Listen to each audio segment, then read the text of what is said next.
there's quite a bit in the literature on an organization's development too.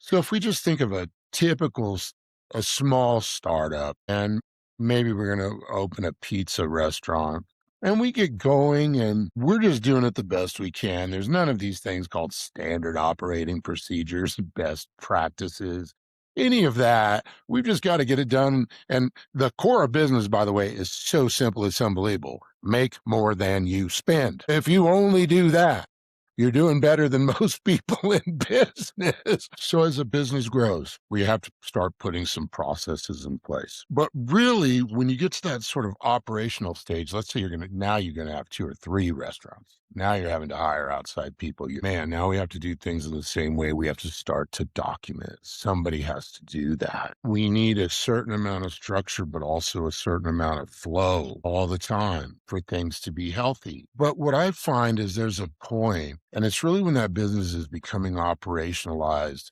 And what's most important is how are we going to conduct ourselves? And to me, the way to understand that is what are our real core values? What do I hold near and dear to my heart that matters to me more than just about anything else? What motivates me? Maybe it's family, maybe it's achievement, accomplishment. It can be so many different things. But I love to help an organization in those types of transitions really get definition around that. And it's got to be real, not just some framed something or other on the wall.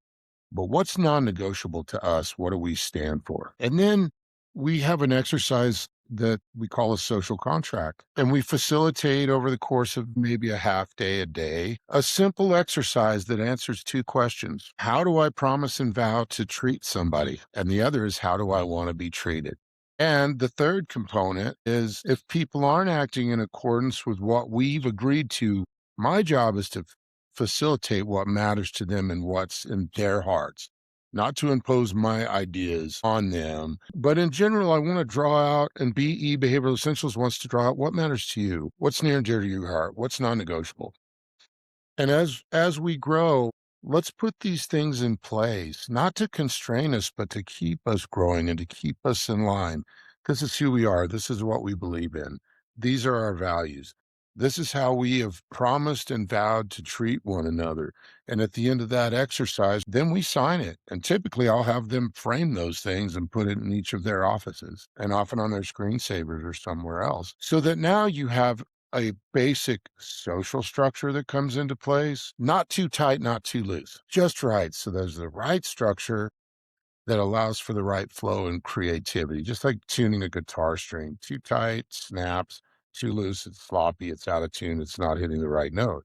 So always looking for that beautiful balance. But as you're growing, you do have to put it's inevitable you're going to have to put certain structures, procedures, practices in place. And I love doing that at the social level too with that social contract.